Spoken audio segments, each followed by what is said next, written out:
Yes, ladies and gentlemen, Vibe with Five is back. And just a reminder to send in your LiveScore 6 predictions to Five's Instagram story. We will be announcing the winner of the shirt competition on next week's episode. All you have to do is download the LiveScore app, sign up to LiveScore 6, and send in a screenshot of your predictions to Five's Instagram story. This weekend, LiveScore 6 are offering you another chance to win £250,000. And all you need to do is predict the scores of the 6 selected matches, and the cash could be yours.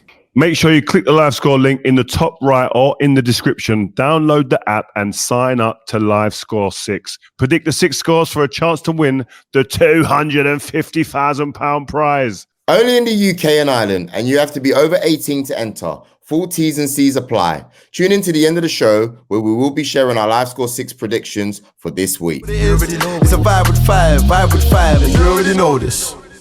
Mr. Rio Ferdinand, I've got a massive bone to pick with you.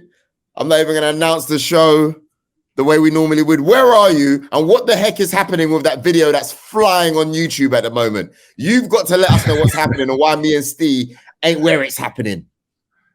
No, man, I got invited out to Saudi, man, to come and witness the greatest show on earth. I got to be honest with you. That was the greatest thing I've ever been to. Like, it was to be around absolute, like, real life legends, the fighting royalty, boxing royalty, MMA royalty. It was unreal. Randy Couture was sat behind me, chewing my ear off. Do you know what I mean? Like, I'm talking like the biggest WWE Undertaker. Like, I was almost going to take him out and clothesline him on site. Like, it was a joke. Never mind all of like the Mike Tysons, the Sugar Ray Leonards of this world. And then you've obviously got the Ronaldos and the Ronaldo and then Cristiano and people like that. Man, it was just off the chart. Conor McGregor. Both Ronaldos. Both. Figo. What are you doing next to Conor McGregor for the fight? Yeah, me and McGregor were rolled for the day, man. We rolled. It was like we just sat next to each other. It looked like he was proper full of beans him during the fight. Did he just not sit down for the entire thing? Mate, this security guy kept trying to tell him to sit down. I thought he was going to pick him up and put him in his pocket. Like, seriously, it was a joke. He was looking at the geezer and say, listen, don't you dare say it to me again. But he was... Does he commentate fights? Does he just constant... Yeah, I get the impression he would. Conor McGregor needs one of those, you know, that you're watching, what is it, like a follow him, just a cam on him the whole time, because he is box office just watching him on his own. He talks the whole fight. He loves it. He just loves that contact sport, man. So no, it was great to be around these guys, all the different piece sportsmen. The thing that stood out for me, other than it being just like one of the best spectacles, well, definitely the best sporting spectacle that I've been around. It was phenomenal what they done. It was seeing all of these superstars, sportsmen, under one roof, yeah, but all just like happy to be around each other. Obviously, none of these people get to see each other a lot, but the moment they laid eyes on each other, big embraces, hugging, how you doing? The huge respect in the room was just like, wow, it's just nice to see, man. Listen, I saw Eminem there, bro. Eminem. You better lose yourself in the music. I was just, you know what I mean? And I just thought, I tell Amir Khan to stop begging it with him, please, because I was getting like third-hand cringe just seeing like the watch was just about okay, but the rest of that, I just thought, Amir, come on, man, respect yourself. But like, this, honestly, it was incredible. I even see, back to Conor McGregor, who does he support? Because he was on you, bro. Like, he called United you fan, the isn't it? best defender. He's a United fan. Really? He's a United. He knows his ball. Every time he saw one of the players, he was talking to him, but referring to stuff that's gone, like, he knows football. He's not like a gas man. He does know, like, he likes football, obviously. Yeah, I didn't know that. Incredible, man. No, honestly, biggest mistake of my life not going Saudi. Do you know why I didn't go, Ria? Listen, I will say one thing, yeah. His energy is unmatched. Conor McGregor's energy is absolutely unmatched. It's like, when he's fighting, I am going. Trust me. Like, the energy, I want to see the press conference. I want to see everything, because the guy is just like, you're sitting next to him, and I need a warm down after I've been around him. Yeah. No, honestly, that and the vlog that was done, edited by Audi TT himself, right? Yeah. Tom Tribe. Shout out Tom Tribe. Honestly, man, like, the socials was on point. JM on the buttons. Seriously, it was mad. Like, we're gonna put the vlog in the video if we haven't done so already. Wait. Sorry, one more thing though. Tyson Fury, we love you in that. But that was dubious, bruv. That was close, Rio. I don't know. Listen, Ngannou gave an unbelievable account of himself, but at the same time, I still think that Tyson Fury probably just shaded it, even though he did get knocked down. I don't know. I want to see Usyk anyway. Like I don't care. I just wanted to make sure that this Tyson Fury got through this to see Usyk. You want to see the best fighters in the world fight. Usyk and Fury at the moment are the best two in that division. Then how about that now? Thinking Ngannou sticks around in boxing now because he could probably go and take it to a few decent boxers. And make if I'm Ngannou, I'm calling out Wilder, AJ, everyone. I'm calling them out straight. He's never getting paid like that again. In MMA, he's not getting paid like this. He's 37. Do you reckon that's going to have an impact, though? So he needs to start... He's not been pro for that long. He looked fit, though, man. He looked fit. He looked like he was like... his hands, man. Woo, some mad boulder. He was tickling my elbow when he shook my hand. Yeah. Mad. Hold on. 2 seconds. I need to just... Lescott's trying to get in. 2 secs. Apologies. Hold on. Let me just get him. Can't wait to see Joleon. Mate, he's the one that put in the request. That's what made me laugh. Of course he did. You got to say that. Yeah, no, he was like, immediately he messaged me. He was like, oh, he goes, Rio and Steve ain't asked me to come on 5-4. Where is he, man? Jesus. Is he doing it for his house? Because the signal there was shocking last time. Yeah. So anyway. But yeah. Should we start? Okay, cool. Yeah, let's start. Rio. Steve. Past the pad settings. I did say it. You tried to ignore me. You're just not on the levels, man. I'm not even being rude. I'm just being honest. No one at this table was telling you that United were going to win this weekend. Nobody. No one. So why are you trying to act like we did? Exactly. No, because I said past the pad. It was the preciseness of what I said. Everybody knows that past the pad is 3-0 whitewash. And that's exactly what happened. Surely we raised some money from the charity for this, innit? Surely. LiveScore 6. Surely. No? I think we had a score. We were terrible. Let's have it right. Like when I was watching it, yeah. I was behind the sofa watching it, like with the pillow over my eyes, like thinking, like, what's going on? Just peeping out over, like that's how it felt. We were just like backs against the wall, but it just looked. You know what it felt like? It felt like Man City just toyed with us. It just felt like at any point in the game, if Man City wanted to up the levels and just bang one in, they could, like. And it almost like they were the faces on the Man City players looked like they pitied us a little bit. They were smug, but with pity. And that's the worst place you can be, like almost looking down on some of the United players as if to say, rah, or looking at the fans even when they're celebrating after the games to say, rah, look what we just done to your boys. Like that's how it felt. It felt really like they're not even really want to. Like I think it was almost like they were pretending to celebrate more than what they even really felt like doing, because it was like this was just a walk in the park. It weren't even a tough test. Normally you celebrate mad and go nuts here when it's been a tough game, when you get a last minute winner, or like it's been really tough in the game and you have to work for it. They didn't have to work for it. I've been away, yeah, in Saudi, seeing people box each other's heads off. We didn't even get to lay one glove on Man City at all, right? We didn't even get close.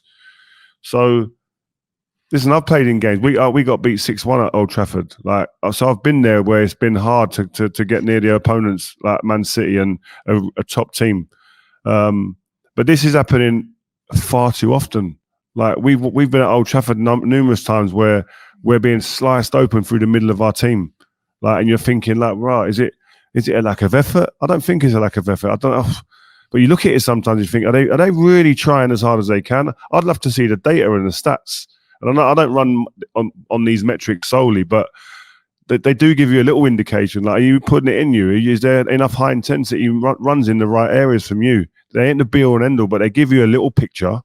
But I don't know, man. We collectively we weren't good enough. We weren't unified in the way we played. They were playing keep ball on the edge of our box, and we still weren't getting close to people on the edge of our box. Like, they were doing 1-2s in and around the 18-yard box. Like, the embarrassment is so embarrassing. And so I mean, I've lost the fight a little bit when people are coming on to me and going, there he is, look, here he is. I can see him now. I can see him. He's coming in.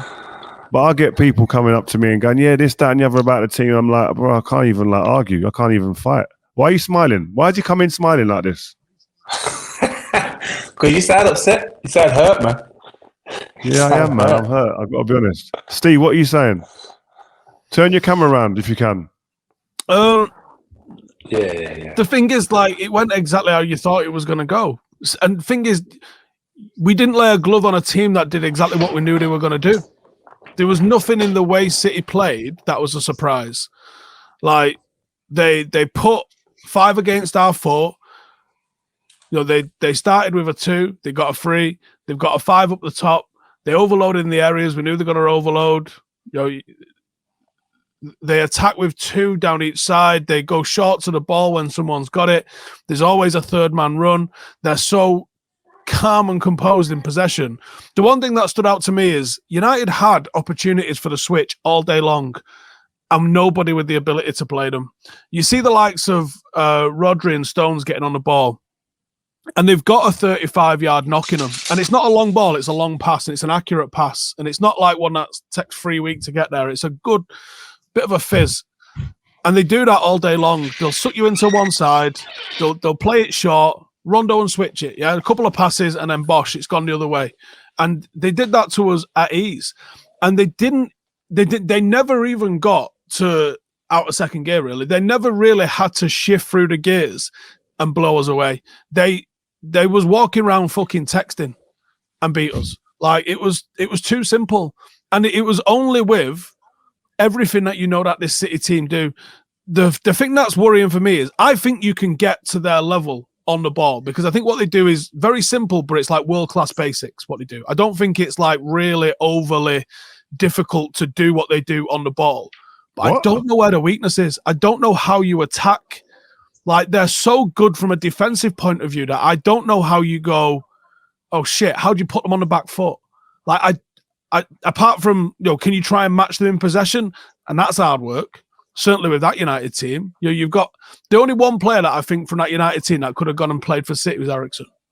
Outside of that, there was nobody that you would think that City would take to do the same job in that team. Not one. No, I don't think there's anyone they take. If you're looking at right now, current form, except there's no one that Man City take out of the Man United team. Not one. We played this game before, leading up to all the big games. Let's do a combined team. It's the Man City team right now against Man United. You have to be honest. I'm sorry. Like, there's no one that can genuinely walk around and go, no, I should be in that team right now. I'll get in the City team right. They just wouldn't. You look at their midfield, Bernardo Silva, Rodri, and Stones. Like, none of our players are getting in there right now. None of them. I mean, look, taking it from us who beat them recently, like, they can get got. You know what I mean? Trust me, I know they can get got. You know, yes, Rodri being back. You know, anyway, you guys carry on anyway. Go on, you guys carry on. Joleon, what are you saying? I need to hear what Joleon's got to say, because the smugness is actually getting to me. It's getting under my skin. It's making me itchy.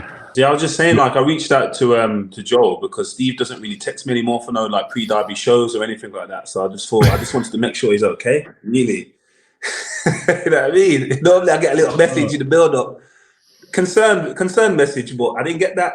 But nah, this I was saying to Joel yesterday. And I don't want to kind of dwell on the past year, but even our game wasn't like that yesterday. Even our result wasn't as bad as what I seen from United yesterday. I thought. Why? Why'd you say that? Because it was 6-1. I just think Why'd you say we that? wasn't that comfortable. We wasn't that comfortable, even though the scoreline would suggest that we scored 3 goals late on and stuff. But how comfortable they were for the long period of time, I've not seen that. I think there was a game a couple of years ago when it was 2-0 at Old Trafford, Ferdinand, and I think that I remember that being relatively comfortable, but that yesterday, second half, was like, nah, that gap, I don't know if that's achievable to kind of bridge that gap, what I've seen. In and out of possession, I just looked and I thought, I don't know what you're trying to achieve. It's like you don't know how to stop any element of the attack, whether it's a high press, all of a sudden they would have 3 or 4 passes and then Edison would find the spare man in midfield and the defence weren't up. And then it was like, well, if you want to then press as a team, we'll kind of switch. And then how they scored the second goal. And I was just like, it can't be that apparent you can't win the ball because City are not that comfortable against everyone. Yeah, they're comfortable in possession, but not that comfortable. We couldn't. I was looking at it sometimes and thinking, bro, we're not even within 3 or 4, 5 yards of anyone. Like they're playing the ball under zero pressure. Like I'm not sure if centre halves have got it, they're normally under less pressure, and you can understand that. But I'm talking about like advanced players in advanced positions with zero contact. Like get against someone. I mean, like Anthony come on and kicked Doku, which was like obviously that was petulant and silly, but like. I'm talking about actually getting up and affecting the way that the person on the ball sees the game. Like we didn't do that, if at all, in the whole game. It was just that's the embarrassing part for me, and where you go, right, they need to look at that. I mean, there's loads to look at, but listen, you can't go into a game and have no spirit. That's what we look like. Yeah. There was no spirit. That's where it becomes that can embarrassing. Be affected though. You know that can be affected in the game, and it kind of looked like that towards the second half, because the first half it wasn't as apparent that the gulf was so big, and then the second half, like you said, they looked deflated. And then when I'm looking, I'm like, our 1v1s were Jack Grealish and Phil Foden. They were our 1v1s majority of the time. Yours was Dallo. Like you don't want your fullback to have to then dribble past another fullback to create something. Like, so obviously the setup ain't right. Like a couple of times in the first half it's Marcus Rashford, whatever, but it wasn't consistent. It wasn't like, oh, this is going to be our build-up, because Marcus then has to defend to kind of combat Lindelof or support Lindelof. So it was just like, there's no element of the game. I thought, yeah, you got a chance here. And I didn't think it was going to be like that, to be fair, before the game. I thought it was going to be closer. Yeah, I thought it'd be a fight. I thought Man United would try and make it a fight. But anyone see the comments from Roy Keane and Gary and Jamie yesterday? Oh, my gosh. And, Steve, what did you think? Do you think Bruno is not captain material? I understand what he's saying in terms of that sort of petulance and this, that, and the other. But you tell me who the obvious candidates are to be a captain in that team. Like, if you can look at the negative that, all right, he throws his arms around a little bit. And Roy Keane was just as petulant. He just did it in what would be considered a more manly kind of way. Like, so it was more accepted, but he's seen his ass with things the exact same way Bruno does. Bruno does what he wants to do does what he does because he wants to win and he's trying to win. Roy Keane was exactly the same. And sometimes Roy Keane, wasn't often, but sometimes Roy Keane did things that were to the detriment of the team because of how much he wanted to win. The problem that you've got is you're not looking at who else can be the captain. Can't be Marcus. You'd be saying the exact same things about Marcus at the moment. It can't be Harry Maguire because he doesn't play when everybody's fit. You know, do you give it to someone that you've just signed in Varane or Martinez? It feels a bit mental to me. If you look at the positive traits of Bruno, no one's got as many goals or assists since he's started. He plays every single week. He's never injured, and he gives 110%. It's the best of a bad bunch. You know, it isn't a Roy Keane, but I agree with Steve 100%. Like, who else is there? If there was somebody jumping off the page that you go, okay, he should actually go and get it, I'd say, okay, you can consider that. But throwing out comments like that, and then, but who? I'll just there's no one else. What did he say? I didn't see. No, he just said that Roy. He doesn't believe that Bruno acts in the way a captain should act, and he should be stripped of the captaincy. That's wild. I don't care. That is wild, man. Yeah, no. It's not useful when you go, unless you can say, and this is who you should give it to. Or is it just like, take it off him and no one has it? First one through the dressing room door on a Saturday afternoon gets it. What is it, under nines? Do pick a mix in it in the bag and just whoever picks it out. But you know what? You know, the problem is as well, is that you saying that is like, it's crazy, because also, right, one of Erik ten Hag's biggest problems has been the amount of sagas there's been outside of the pitch. We've had the Greenwood situation. You've had Sancho. You've had Anthony. Now you want to create another one by taking the captaincy. Look how that affected the team when Maguire went out of the team and he took the armband off him. Like, these are big decisions. The armband at a football club is a massive decision that makes news for all the wrong reasons. And you want to bring another saga to the table? I don't think it's the right call at all. You just said it to be emotional. I believe it's exactly with what everyone's saying. I think he just said it because it's more of a reaction more than anything. You've just lost. Yeah, I get that, and we've all been there when that's happened. You're in the studio immediately after the game, but the lens on the club at the moment is like it's so magnifying, it's so fine-tuned, laser focused on the football club for all the wrong reasons. Why bring another saga to the table? I don't think it helps the situation right now. I have to say, even though you looked way off it, sorry, Joleon, but that penalty was soft, to be fair. Like, I didn't really think there was much in that. I don't know what you thought, Joleon, Steve, Rio, but for me, I thought if you're going to start doing that, then you might as well just start calling everything in the box. Yeah, no, I covered it for City, and I said on their channels, like, from a defender's point of view, it was harsh. He didn't pull his shirt. He kind of obviously affected his momentum going forward. I think that the Harry Maguire one's worse on Haaland. He has more of an impact of kind of getting him around the waist and dragging him to the floor. So if you're kind of trying to balance it out, then maybe one of them should be given. But yeah, from a defender, I'd think that was harsh if I'm getting a penalty against me for that. The decision to make it a penalty isn't the issue because it's a foul in the book. The decision to go and look at it 2 minutes after the fact when it isn't like a clear, obvious refereeing error that you didn't see that, because that sort of shit goes on constantly in the box. So the fact that you didn't get that, you just play on. Like, yeah, right, by the book, that's a foul. But, you know, you don't go back for something like that after 2 minutes of play. Like, otherwise there's 5 penalties a game, minimum. Because that's going on constantly in the box at corners and at free kicks, constantly. So I'm not having the decision to go back and check that. I think that was where the issue lay. It was the check of it. As soon as they checked it, yeah, it's a penalty. No two ways around it. But then you look at the one, was it Stones on Hojlund, right, shortly afterwards? Yeah. As much of a penalty. But he stayed on his feet and not screamed, and therefore he's not got it. And you know, yes, City completely dominated us, and probably even if that penalty doesn't get given and the Haaland one does, United go 1-0 up, we still probably lose that game anyway because we were absolutely dominated. But sometimes those are what the fine margins that the game hinges on. And we saw the one with, I said Saliba yesterday, but it was Gabriel. The Gabriel one on Hojlund in the box at the Emery. My God, wow. How is that not being brought up? It didn't even get looked at. I agree, Steve. When you're getting these ones given against you and then that one there, you're sitting there going, hold on, the consistency levels are horrendous. Even in our game, the consistency with 2 similar situations got it wrong. And then you look at the Saliba one, he's like basically picked him up, put him under his shirt and run him out the box. It's unbelievable. Like, but I don't know. I agree, but a refereeing decision that doesn't affect this game, I don't think at all. I think we were way off it anyway. Listen, I'm not here to make excuses, but I do agree with when you talk about, we've been talking there between us here, not making excuses for him, but I mentioned the sagas that have gone on off the pitch. He's had a lot to deal with, you know. He's had a lot of injuries. He's a back 4 isn't available for selection. Varane, Martinez, Shaw, and Wan-Bissaka. Do you know what I mean? Casemiro's out. Hojlund was injured for a period of time. Mason Mount's had injuries. Like, there's injuries all through the squad. And I know all clubs have to deal with just missing Rodri. Yeah, that's it. But they missed Rodri and lost the game. So that's one player, but he's probably 3 and 4 they lost with him. Yeah, he's the only indispensable player in that squad, though. And Haaland, no?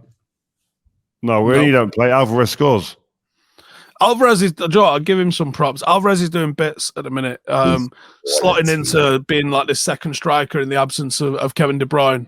He doesn't just play in and around the box. He drops deep. He moves around the pitch. He's absolutely everywhere. Yeah, like I said, City do something that's really, really simple, but they do it to a real world-class level. Like, I think you can get teams to play the style that they play. I really do. It's just that from a defensive point of view, I don't know how you then beat them. Like, I know you said you lot beat them the other week, but like that was the worst fucking game of football I've watched this year, mate. Like, neither team deserved to win that game. You know, it was one of the worst attacking performances I've seen from anybody. Like, you didn't really put it on them and make them worry defensively. You stuffed a fluky goal. So, who puts this team under pressure? Like, how do you do it? Do you do it playing counter? Do you do it trying to dominate them on the ball, thinking maybe they don't, work when they're pushed back a little bit? Like, how do you beat this team, Rio? I don't know. Listen, it's a difficult. I mean, if I had the answer to that, I'd be at the helm of Man United or one of those clubs, I'm sure. But I know I look at it first and foremost. I think you've got to match them work rate wise. I think that's a given in all sports, let alone football. You've got to match them in that sense, where we didn't yesterday. But you've also got to be brave. If you're not brave enough to get on the ball and take the ball and work out what your tactics are and stick to them and be brave in that setup, then it's going to be very difficult. Like you said, we got pressured at times and then we just lumped the ball in aimlessly forward and they get possession back again. We don't really seem like Jamie Carragher I saw yesterday and seeing his comments. We haven't got a playing style. I agree. Last year we started to see some things of a game, a style or a reliance, maybe even like you said last week, Steve, more of a reliance on two players in terms of getting chances and goals in Bruno and Rashford.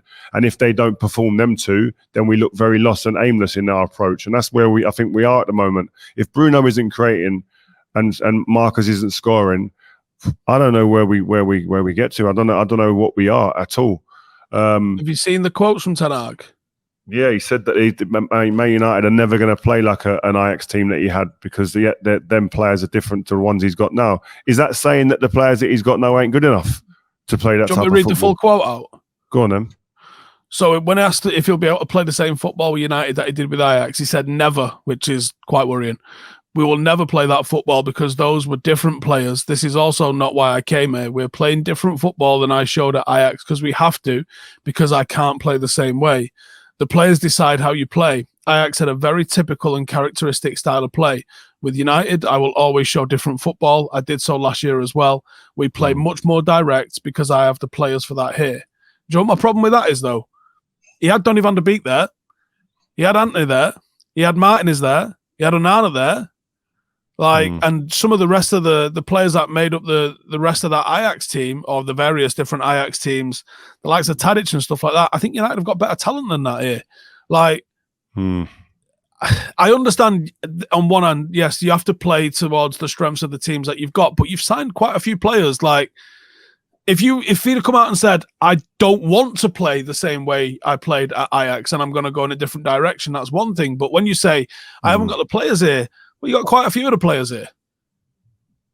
Do you know what else, D?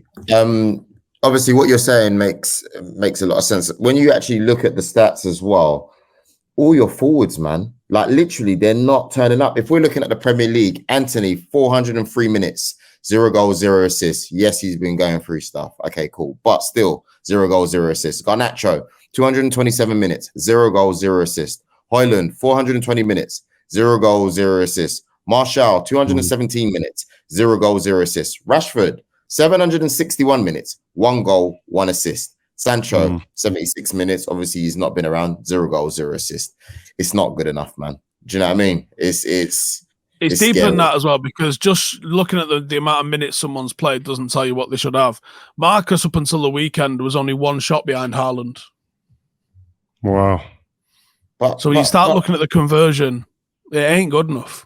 Yeah, that's crazy, man. That is crazy. But yeah, some of these, like the manager's going to get pelters this week. I think it's starting to come. And I was listening to Mark Ogden on the way home last night, and Ogden was saying he thinks that the shit show with the Glazers has sort of insulated him from real scrutiny because a lot of the attention seems to always go to the Glazers. And I think he's got a bit of a point in terms of what he's saying there. And I also think Ten Hag's job that he did last year is going to start being diminished because I think the job he did last year was really good. And I don't want people to just decide that wasn't the case. When you look at the circumstances of what we've got this year, the entire back four going, the right wing situation, Marcus just missing. He's having the opportunities Haaland's getting, but he's not scoring them. The players have to take responsibility. I hate how easily. I think I'm relatively consistent in this about how often I back a manager and how much more I want players to do rather than just putting it all straight on a manager's shoulders.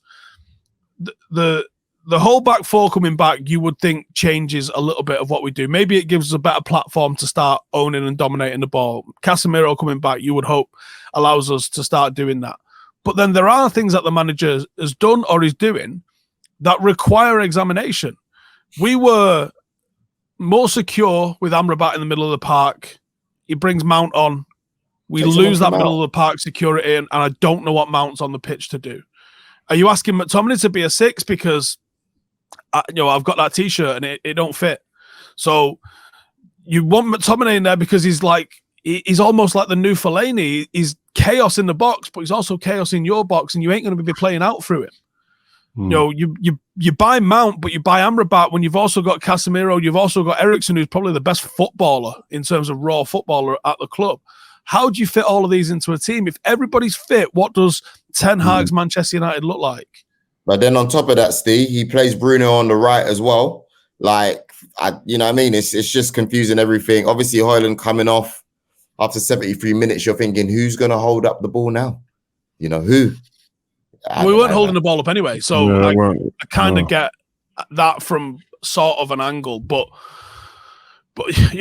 Hojlund was doing the occasional knockdown, and Hojlund knocking it down to Amrabat was something that we saw a little bit of. Hojlund knocking it down to Eriksen was something that we saw a little bit of. We was getting around him a little bit because he's got the ability to play with his back to goal. When you've got Mount up there and Bruno, you ain't knocking it down to anybody. You haven't got a foothold in midfield. I don't know how you beat this City team. I know it's not with what we tried to do yesterday, though. And even the way you beat them, I've seen them get beat. You asked that question before, and I kind of digressed and went somewhere else. Sorry, but I've watched them a couple of times get beat by teams that you would consider having very little chance of doing so. Wolves and Brentford. And the only way that both teams play it the same way, they play a low to mid block, very, very, very, very tight between the lines in terms of the midfield to the back 4 or 5. And on the counter, they have 2 or 3 players that cheat. And they say when they get the ball, you might play 1 short pass or 2 short, but the next pass will go long into them front players or behind the Man City players because they put such a big high press on when they turn over the ball. So, yeah, we've done the same with volley. That's why we're successful. Rashford was perfect at that. So that's the only way I've seen it done consistently and very well and very effectively. And I think to myself, where Man United are now, you'd think that Hojlund and Rashford would be 2 players that would be perfect for that type of football. But he weren't willing to play that way. He doesn't know how to coach that way, or is just unwilling. So I don't think we're in a position where we think we can ever go toe-to-toe with a City team right now, based on the players we've got available, based on the confidence levels, and based on the ability that the players are there right now showing, because the players that are coming in for the players that aren't playing haven't been consistently good enough, because the results are telling you that where we are sitting in the league, we're so easy to play against. That's my biggest concern. I don't think teams come to Old Trafford. I don't think they play us anywhere at the moment, especially when we go to their place, and think this is going to be a really tough ask. We don't seem to put teams under real immense pressure physically. Are we able to physically? Have we got the capacity to do that? Are we fit enough? That begs the question there. But even Copenhagen in the Champions League the other day, I looked at Copenhagen and I saw some of the players thinking, I thought, rah, I am on a dance floor enjoying myself. And they were looking around as if to say, you could sense the body language. Like, right, give me the ball now. Right, this ain't what I thought it was going to be. Give me the ball. I'm here. I'm at Old Trafford. I need to perform. And that's unfortunately, that's how we are at the moment, and you can't really. That's why I say I ain't really got much to go back up to people when I'm getting a bit of stick when I'm walking about at the moment. And Evans Maguire centre half in 2023 against Manchester City in a derby. Mental. Yeah, that is crazy when you think about it like that. Guys, this is like mad somber for me. Like, really. Shut up, Joel. If we could just move it on. If we can just move it on to Eddie Nketiah showing why he deserves to be our number 9. Great hat trick, my boy. You didn't even want him there. You wanted Eddie Nketiah out. You did. Don't lie. Don't do things like that, bro. Like, first of all, that's not true. So this narrative needs to stop. It's funny. Can I just say something back to you, Joel? What I need to say about Eddie Nketiah, because he's the type of player that you see. You get a bit of a mixed response from even the Arsenal fans. A lot of the Arsenal fans, he's not good enough to be out. As soon as you drop a point or saying he needs to come out, Jesus needs to come out, right? He's the type of player I've said this many a times. Obviously, your fan base, a lot of the ones who are younger, haven't been around to see you guys win stuff, yeah. But when you win the Premier League, especially over the long duration of a season, you need them. The superstars are the superstars, yeah. But the ones that get you over the line and help you to win the league and have as much input as the ones that are the superstars, because they come up at important times. The likes of an Nketiah, like this hat trick, like if he's not there that day, who gets you the goals? Like they play their part, they have a worth, right? So not everybody in the squad can be a starter. As long as Eddie Nketiah within that squad understands his role and he's actually content with being somebody that, listen, I know when they go and get a number 9 who they think they can lean on, or Gabriel Jesus is fit, he's going to start in front of me. But when I get my chance, I'm going to go in there and do my thing. Yeah. Mm-hmm. As long as he's got that mentality and he ain't causing problems behind the scenes because I should be playing, how am I not playing, and affecting the ambience in the squad, he's a hugely important cog in your machine. Agreed. So you got to give him the props. I'll give him bare props, bruv. Agreed. Now Chelsea 0, Brentford 2. Surprise, surprise. Wow. Pinnock, respect for Can what I read he's right done. now? Brentford got more wins at the Bridge than Chelsea have. No way. I saw that weekend, but I can't verify it. So someone let me know in the comments. Chelsea take one step forward and 2 steps back, man. I thought the other day they played really well, and then the result like this comes out of the blue. And when I said that they weren't the real deal, people was like, "Oh, shut up, Joe. What are you talking about?" I'm like, I don't know. I think the real question is, this one's for the audience watching: who's in a worse situation, Steve, Rio, Chelsea or Manchester United? Chelsea, I think they're both in poor positions. But why? Steve, why? Because it's Chelsea for multiple different reasons. Oh, you're funny, man. Yeah, but can you They're explain? not far behind. They're only 3 points behind us. They ain't that bad. Yeah, they're not getting a win. I just think there's different problems, but big problems as well. I think Chelsea, I'm really intrigued to see how it pans out over a longer period of time with the length of contracts they've given out. What's how's that going to play out? Because that's something that's been brought in by these new owners that's very new to the Premier League. So never been an owner from America that's not been an absolute balloon. I've met one of the owners. He's actually a nice guy. I've got to be honest with you. Who? Todd Bowley? No, it wasn't. It was the other guy. Oh yeah. Yeah. Why was he a nice guy then? Todd Bowley's about 3 more defeats from just putting on a suit with a Chelsea badge on it and sitting in a dugout himself. Watch. Yeah, or hiring you.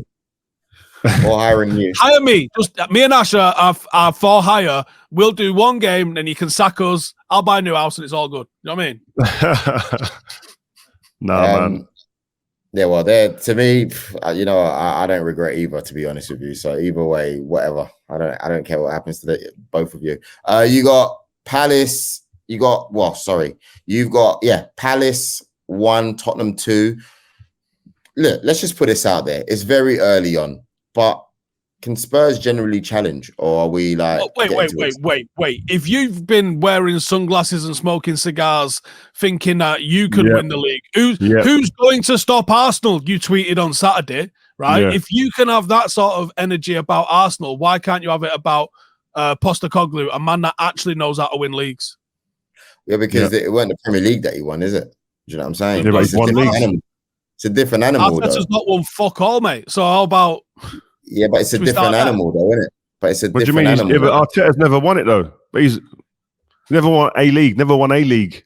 Yeah, but he's been in the atmosphere of serious league winners at making Chelsea. No decisions. At Man City. Making no decisions. At Man City, you can't say. Come on, man. What decision does he make instead of Pep? Is he not an advisor when you're coach, when you're first team coach? No, he's there to learn. You need your eyes and ears. Don't you? He was there. He was there to learn, man. Joel, from what we've seen, Arteta every single day. Listen, Ange has experience everywhere Ange has been, but he's won the league. He's won the league, so he knows how to do it. Whether it's here or there, he's won the league. In Scotland with Celtic, he's done it. He's come over to Spurs. He's changed the culture. The place was in disarray when he got there. The fans were outcry about the ownership and about ticket prices and stuff like that. They were losing their record goal scorer. The club captain was getting out the door. Like the morale at the club was all over the place from the previous management and multiple managers in the last couple of years. And he comes in, and if anybody had been walking in and looking and watching Spurs at the moment and the narratives around Spurs right now, who didn't have any idea of what's gone on in the previous couple of years, you would think that this club is run superbly well. Everything's rosy. What an ambience they've got, a culture. That's what you'd think. I know we're only 10 games in the Premier League, but that's what he's created in that short space of time. Now, whether it stands at the length of the season remains to be seen. But from where he went in at such a low ebb and low expectations to what he's doing now, you have to give Ange huge props, man. I'm telling you. That's all well and good. I love the monologue. Great story, bro. But the question stands, can Tottenham challenge for the league this year? Yes or no? Or will they? I agree with Steve. I agree with Steve. Because if at this stage last season you were bringing in props to this show with like sunglasses and whatnot and Premier League pretend trophies, then you can do the same with Ange.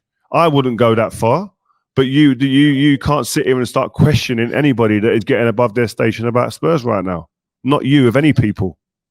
Okay, so is that a yes then? No, I think they're in a great place, and I think Mr. Daniel Levy's sitting there going, thank you very much. I've been waiting for this moment that I can sit here and say, actually, I've employed someone who I actually believe in now and who's delivering. Rio. I don't even think you currently need to take them up a gear. I think they're just cooking nice. Yeah. So I think they got into this situation a few years ago where they were very, very competitive, but the team was a little bit samey in a way where you were like, I can't find an obvious weakness, but everyone's kind of more of a 6 and 7 out of 10 than an 8 and 9 out of 10. Like when they were good under Poch, it was like, to improve what they've got right now, you need to spend like 150 million on one player. That's going to be like an absolute superstar to bring in. And I can see that being the problem for them. Sometimes it's easier if you've got like a real obvious problem, like, oh, we don't have a striker, get a striker. Like sometimes when the way to level up is less obvious, that can be where you fall foul a little bit. I think Arsenal are in a similar situation. That's why I end up buying nuggets like Havertz, because you don't know how to obviously improve this side. You know, Rice was a good inclusion, but Havertz is kind of like a bit of a square peg in a round hole, isn't it? And I think sometimes you get close, you can't as easily identify what you need to be able to take you to that next level. But also, Steve, sign someone for City now. How do you improve the City team? Who are you going to sign? Yeah, but also, Steve, you got to improve the players. When you sign them, improve them. Man United have been signing players and making them worse. Like Cristiano is probably one of the only players that come in and actually played to the level you expected him. He's scoring goals, top goal scorer. Bruno. Joel, anything to say about Onana this weekend? And they still wanted Cristiano out. Terrible. Is he still the problem, Cristiano? Is he? That's a good question. Is he? Mate. Steve? Our friend. Steve? No, he was a problem though, wasn't he? Yeah, you guys, honestly. Anyway, Onana, Joel, anything on Onana? Usually got a lot to say. You could do with Cristiano's pressing right now. I'll tell you that for sure. Just to go back to Spurs, one thing he has done is he's gone in there and he's improved players. Do you know what I mean? Last season, Sarr, people wanted him out. Spurs fans would have wanted him out. Basuma, Pedro Porro. Like these players, they would have wanted out of that club.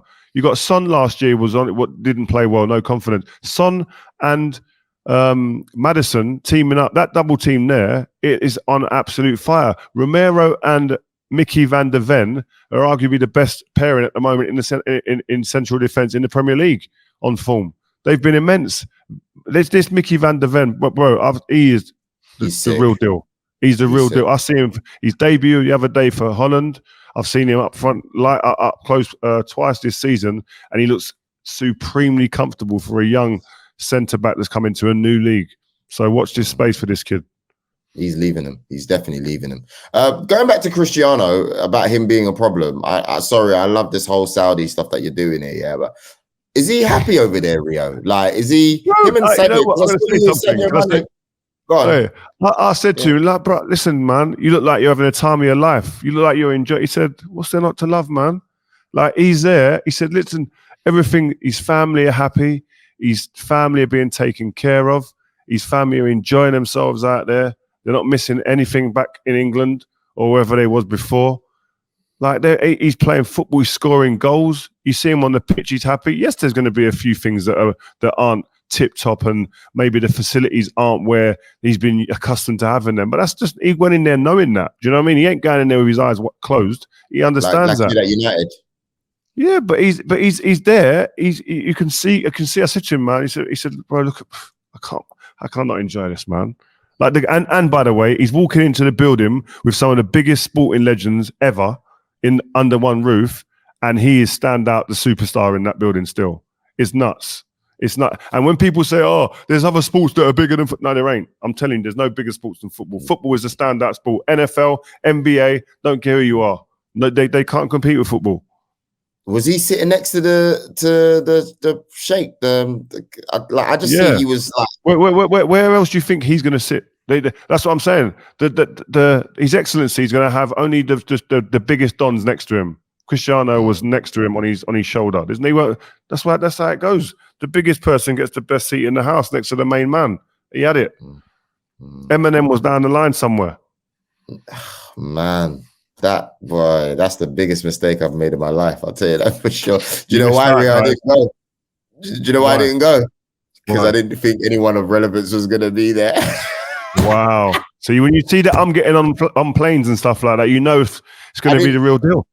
I didn't know you were going. And by the time you were going, I was just thinking you're going to need a visa. Because I got to do things manually. I'm not like you. You're taken care of fully, you know. I'm still on the come up, you know. So, bro, when I saw MMA versus normal boxing, that was me with Tyson Fury. Bro, gotta go. You gotta go.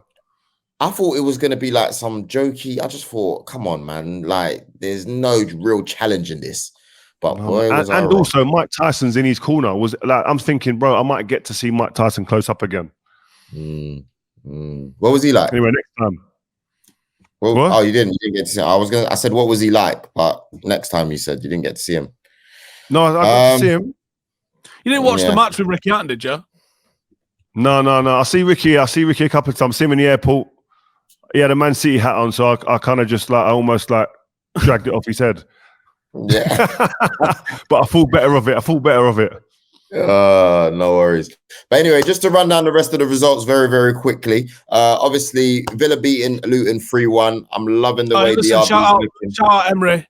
Again, Arsenal ballsed up getting rid of him because he's absolutely mega. I agree. I've always liked him, if I'm honest with you. Even when they got rid of him, anyway. You know, we've moved on. We've got Mikel Arteta and we're doing well. Brighton won, Fulham won. Jack is texting me about Paulina. You're gonna know about him. He's worth 70 million, nothing less. You know, well done. That was a good result for them, obviously. They got United on Saturday, which is going to be really interesting. Bournemouth 2, Burnley 1. Mate, company. Oof. Listen, man, he's walking a tightrope, my friend. Steve did call it. I'll give him his dues. He called it. He did call it so far. Yeah. Wolves 2, Newcastle 2. What like I said result, in the group, though, I also said Sheffield United are going to stay up, and I don't think that. I thought they would go back foot and scrap and pick up mad wins and that, but they've been so bad. Wolves 2, Newcastle 2. Callum Wilson with a double, but obviously Wolves coming back and doing what they had to do. Big respect. They're going to be all right this season. I thought they were going to struggle massively. I think they are. I think they're going to stay up. I think there's far worse. I think you could be looking at the moment. If you had to start calling it now, I think Everton are in that conversation. I think Burnley are in that conversation. I think Sheffield United are already looking at where they're going to be playing next year because they are not going to be a Premier League team. I think all the teams that came up will go down. Yeah, there's a lot going on down there. Luton looks dodgy. I bet they beat United though at home. Shut up, man. What's wrong with you? I really do believe that. Wait to finish the show. I promise. Well, all right, let's finish it rightly. Jude Bellingham. Oh God! Stand up, my friend. Stand up, bro. Did I see that he's also beaten Zidane's highest ever seasonal goal scoring tally by October? Wow. Not only took his shirt, but took his record. Took his shirt and took his record. Oh my God! What is it? Is it goal scorer, man? 13 games. Can we 13 get goals, what the inside scoop was? When 16-year-old Jude Bellingham came to Carrington, we rolled Fergie out for him. We knew then. We don't roll Fergie out for the average 16-year-old. We rolled Fergie out for him, and ultimately he ended up going to Dortmund, didn't he? I would love to know the inside scoop. I think that should be homework for somebody this week. Go and find the inside scoop. What exactly got said? Did United say, yeah, we'll send you out on loan for a couple of years? And Dortmund went, you know what I've heard it was? Do you know what I heard it was? I heard that he wanted some assurances about being a first team player, and United weren't willing to give him those assurances. That's what I heard from a very good source. He wasn't given assurances of being around the first team. And he said, you know what? I know my worth. I know my worth and I know my value. And if you don't value me the way I see myself, I'm going to have to jog on and go to another club. He's gone and done that. And he's turned around and he's gone, I told you guys, you didn't believe me, did you? And then he's gone Real Madrid, and he's tearing down Real Madrid. He's tearing down the Bernabeu. They've just rebuilt it, and he's tearing it down. It's unbelievable. Definitely for me. If Messi is going to win Ballon d'Or, you know how it goes. It's just going to be Messi. But for me, next year, it's got to be. They overrate the World Cup so much, man. It's 6 or 7 games, and the weight that gets put behind those 6 or 7 games is ridiculous. Who should win twice as many in the Champions League? Who should win it then? Haaland. I think it should win Haaland. 100%. How's it not Haaland? All right, guys. I didn't fucking say anything. No, you was getting ready to argue the case. I know what you're like when it comes to the GOATs, man. You're just like blind sometimes. I'm a man of nostalgia. World Cups mean a lot to me. Diego Maradona. World Cups mean a lot to me, man. That's fine. Factor it in for sure, but let's not overweigh the fact it's 6 matches. He won the On league. top of that, he got beat by Saudi Arabia in one of them, yeah. Did he win the league as well and the cup? Yeah, he won the league. He won the league. He won the league with Paris Saint-Germain, and he weren't the best player in the team. So what? Look at his goals last season as well. His goals return weren't bad, you know. Rio, stop it, man. I know you're trying to get your invite. His weren't bad in the French division and pretty good in MLS. The bar for a fucking Ballon d'Or. Rio's lining up. No, I think Haaland should get it as well. I'm just putting the devil's advocate, man. Come on, guys. You know what I mean? There is on that note, we should just leave this because I'm going to start getting upset with you guys from shouting at me. I don't like this. Nah, sorry. We just had to remind you what was going on. Okay, listen, Rio. Hey, did you see Ash was with your boy Yapstam? Yeah, I see that. Yapstam looked in better shape than Ash. He looked younger as well than Ash. Yeah, Ash looked tired. He didn't cream his face or something that day. He looked old and ashy. Ash said something to me before he was sitting in there with Yapstam that he wouldn't say to Yapstam, so I'm going to bring it up on our show on Thursday. I'm checking right in. Maybe ring me. Let me hear. Rio, are you going to go watch a game today or something like that? Are you watching a game? No. I'm coming back today. I'm coming back. I'll be by the time this goes out, I'll be on the plane. Oh man. Okay. Well, say hello to every superstar walking the planet in Saudi. And there's one just coming in. It's just. Can you leave him? Wait outside there. R9, just stay there 1 minute. I ain't finished the pod, man. Let me finish the pod. R9 just come through. He come from some a little bit of that, some nuts and just some juice and stuff like that. Just got to go over a few old things. How I could have got closer to Old Trafford and stuff like that. as you do. Anyway, guys, have a good one. Make sure you watch our shows this week. We've got loads coming. See you soon. Peace. Steve and Rio. We have our LiveScore 6 predictions to do this weekend. Last week, we got 3 correct results and 0 correct scores, which is another £75 for our charity. And now we've accumulated £900. So here are the 6 games this week. What are we thinking? Brentford versus West Ham. I'm going to go Brentford 2-1. Brentford. Listen, Thomas Frank, is not getting the ratings that he deserves. I'm with you on that one, Rio. 2-1. Steve, what's that face for? I'm thinking 1-1. Oh, yeah. Love being different. No, so you got outbeat on this one. 2-1. Everton versus Brighton. You go back and see how many times I'm right after the end of all of this. Yeah, let's do that. I'm going to go.